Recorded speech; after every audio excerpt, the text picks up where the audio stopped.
There's a quiet medicine in this world. It cannot be bought. It cannot be prescribed. And yet, it heals the deepest wounds of loneliness, anger, fear, and even identity. That medicine is compassion.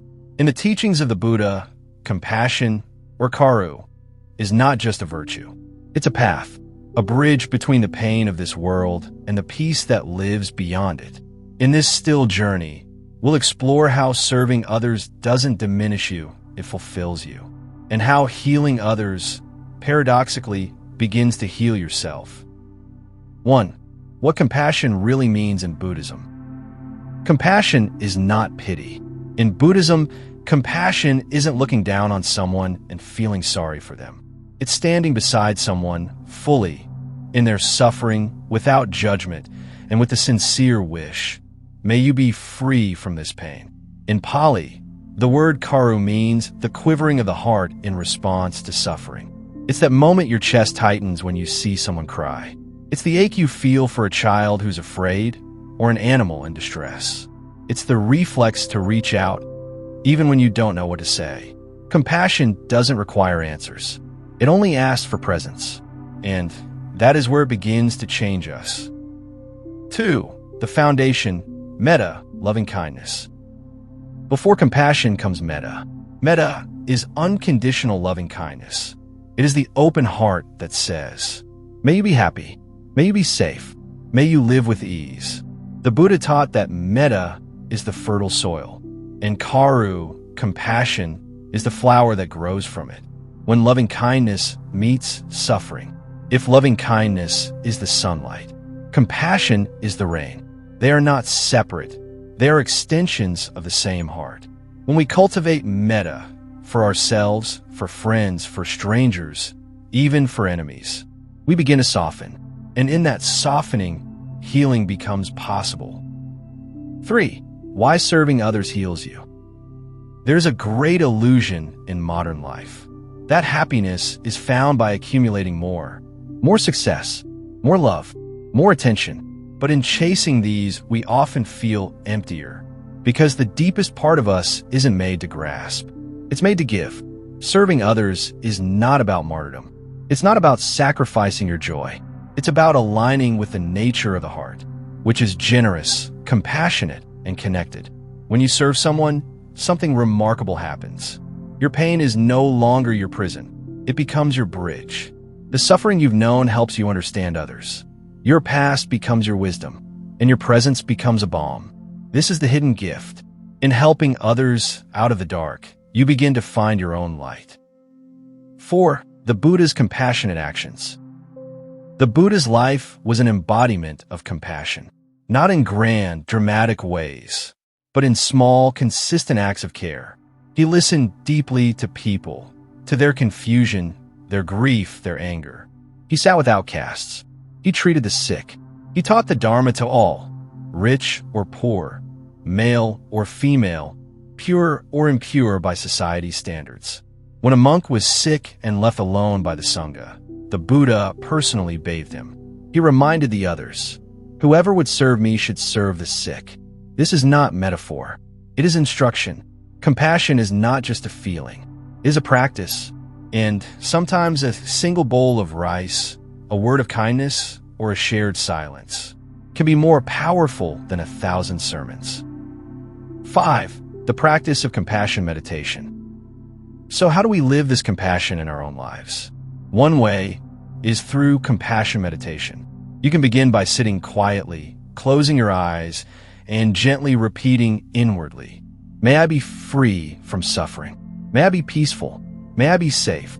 Then bring to mind someone you love and say, may you be free from suffering.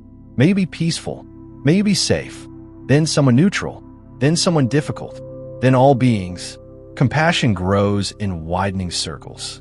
With each repetition, you're rewiring the heart, softening the edges, building the muscle of empathy.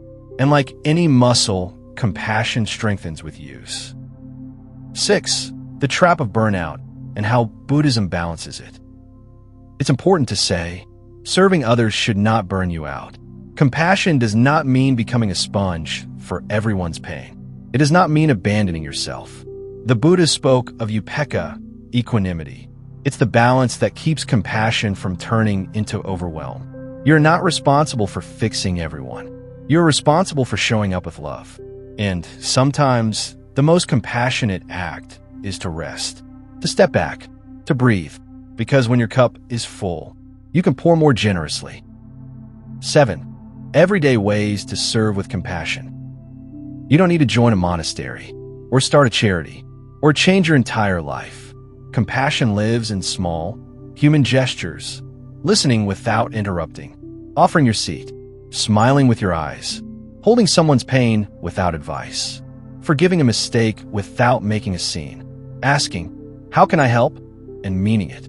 These may seem ordinary, but they're not. In a world that rushes, resents, and retreats, kindness is revolutionary, and it creates ripples. You'll never see where they go. 8. When compassion is hard. There will be times when it's hard to feel compassion. For others, for yourself. You may be tired, angry, hurt. It's okay. The Buddha never demanded perfection. He invited practice. Even when you feel numb, sit with it. Even when your heart feels closed, breathe into it. Even when someone is hard to forgive, wish them peace from a distance. Even this is compassion. Compassion doesn't mean you excuse harm. It means you refuse to become it. 9. The science backs it too. Modern science is catching up to what the Buddha taught centuries ago. Studies show that people who engage in regular compassion or loving-kindness meditation have reduced stress and anxiety, experience lower inflammation, sleep better, feel more connected and less lonely. Serving others activates the brain's reward system. It releases oxytocin, the love hormone. It softens the nervous system. Even a few minutes of compassion a day, for others or yourself, begins to change the body, the heart, and the mind. 10. Healing yourself through the service of others. When you sit with someone in pain, when you offer kindness, even in silence, you are not only helping them, you are softening your own armor. You are dissolving the illusion of separation. You are stepping closer to your true nature, which is not cold, or selfish, or hardened, but gentle and loving and whole. You don't serve others to be a savior. You serve because you see their suffering is not separate from yours. And in that seeing, the healing begins. 11. A story from the Buddha's life. Once, a mother named Kisa Gautami lost her only child. Grief consumed her. She went from house to house, carrying the child's lifeless body, begging for medicine. Eventually, she came to the Buddha. He told her, "Bring me a mustard seed from a home where no one has lost a loved one." She searched, but every home had known grief. She returned, empty-handed, but not empty-hearted. Through this, she realized suffering is universal. And in that understanding, her healing began. She joined the Sangha and became a nun, filled with compassion for all who suffer. Her pain became her path. 12. Final reflections. You're not powerless. You're not too small. Each act of compassion, no matter how quiet, heals the world and heals you. The Buddha taught that compassion is the highest form of strength, not because it overpowers, but because it embraces. It holds the wounded child, the angry stranger, the lonely self, and it says, "You are not alone."